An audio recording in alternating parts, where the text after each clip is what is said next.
हरी बोल जी। तो लड्डू गोपाल का जन्म कराने के बाद में देखिए यहाँ पे मैंने सारी तैयारी कर ली है उनका पंचामृत अभिषेक कराने की। मैं आपको यहाँ पे बता दूँ पंचामृत अभिषेक आपको सुबह भी कराना है। तो चलिए जल्दी से देख लेते हैं कि क्या क्या सामग्री मैंने ले लिया है। ये रहा शुद्ध जल, ये रहा पूरा ये पंचामृत अभिषेक का है शुद्ध जल, ये रहा दूध, ये रहा दही, ये रहा चीनी जिसमें मैंने पानी के साथ घोला है चीनी क्योंकि बूरा मेरे पास नहीं था, शहद और चंदन, और ये रहा फल। देखिए फल मेरे पास जितने थे अभी आज मैंने उतने लिए हैं, आप 5 फल 7 फल ज़रूर लीजिए। और ये है ड्राई फ्रूट्स का माला, और इधर मैंने ले लिए हैं पुष्प। तो और ये रहा यमुना मैया का जल और गंगा जल। उसके बाद में ये रही लड्डू गोपाल को पहनाने की पोशाक, जो कि आप सुबह भी नई पोशाक ही पहनाइए तो बहुत उत्तम है, और रात को भी जब आप उनका जन्म कराओगे तो आपको यही इस तरीके की नई पोशाक पहनानी है। ये रहा पगड़ी, पोंछने का टॉवेल। तो चलिए जल्दी से शुरू करते हैं अभिषेक की।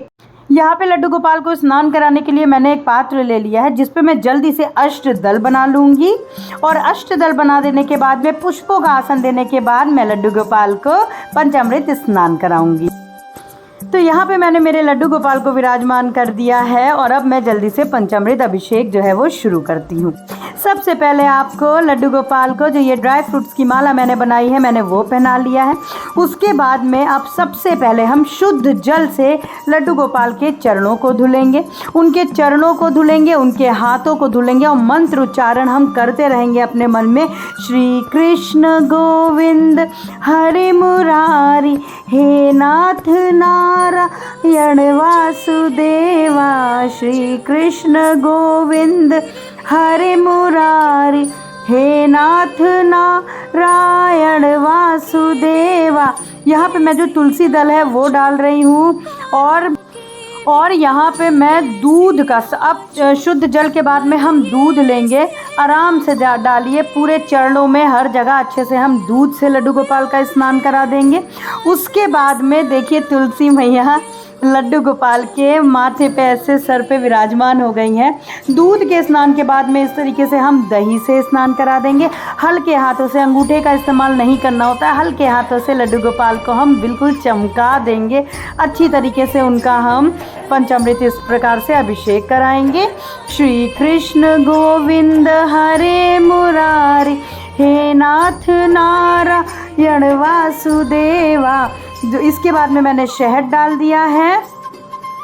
शहद से स्नान कराने के बाद में अब हम घी, थोड़ा घी डालेंगे, हल्का सा घी हम लेंगे अभिषेक के लिए, और हाथों से बहुत हल्के से हमें इस तरीके से उनको बहुत हल्के हाथों से स्नान कराना है। ये मैंने शुद्ध, देखिए अगर चीनी का बूरा नहीं है तो खड़ी चीनी मत लीजिएगा, इस तरीके से चीनी और पानी को मिला के ले सकते हैं। और ये रहा शुद्ध जल जिससे हम लड्डू गोपाल का स्नान फिर से करवा देंगे। श्री कृष्ण गोविंद हरे मुरारी, हे नाथ नारायण वासुदेवा। अब हम चंदन से स्नान कराएंगे लड्डू गोपाल को। और देखिए एक मुझसे चूक हो गई है, जैसे पंचामृत जो मैंने स्नान कराया है, अब जो आप चंदन का स्नान कराइएगा तो वो आप दूसरे पात्र में कराइएगा, क्योंकि ये जो पंचामृत है इसी से आपको पारण करना है। श्री कृष्ण गोविंद हरे मुरारी, हे नाथ नारायण वासुदेवा। और अच्छे से पंचामृत स्नान, फिर चंदन से स्नान के बाद में अब शुद्ध जल से हम लड्डू गोपाल को फिर से स्नान करा देंगे। श्री कृष्ण गोविंद हरे मुरारी, हे नाथ नारायण वासुदेवा। शुद्ध जल पंचामृत जल से अभिषेक के बाद में, चंदन के अभिषेक के बाद में अब आपको लड्डू गोपाल को जो ताज़े पुष्प हैं और ताज़े फल हैं उनसे स्नान करवाना है। तो चलिए जल्दी से अब ताज़े पुष्प और ताज़े फलों से भी स्नान करा लेते हैं। यहाँ पे मैंने छन्नी लिया है, अगर आपके पास सहस्त्रधारा स्नान का हो तो आप वो भी ले सकते हो। उस पे हमने पुष्प और इस तरीके से देखिए फलों को रख दिया है। अब मैं इसी से शुद्ध जल से लड्डू गोपाल को स्नान कराऊंगी ताज़े फलों का।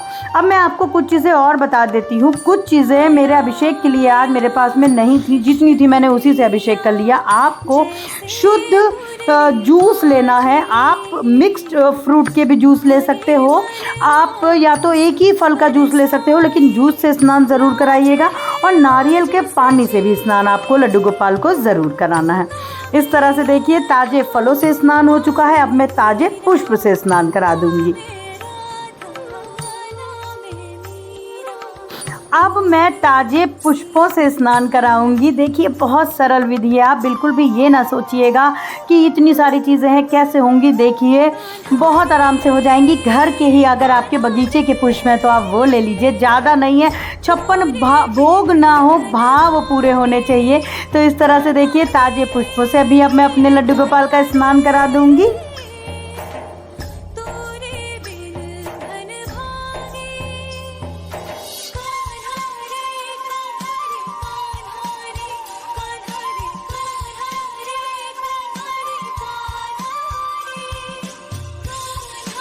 अब ये जो पंचामृत है इसी से आपको पारण करना है, जैसे मैंने आपको बताया। अब जो भी ये पुष्प है, ये फल है, ये फल आपकी महाप्रसादी हो चुकी है भाई। इसको आप भक्तों में वितरण कर लें। जब पारण करें खुद इसका आप पारण के समय में इसका सेवन करें, और पुष्पों को आप तुलसी मैया में डाल दें। अच्छे से अंग पोषण के बाद में अब मैं जल्दी से अपने लड्डू गोपाल को तैयार कर दूंगी। आपको देखिए इसी प्रकार से सुबह भी लड्डू गोपाल को तैयार करना है, फिर महाआरती करनी है और आपको भोग लगाना है। भोग में आप जो भी लगाना चाहें आप वो लगाइए।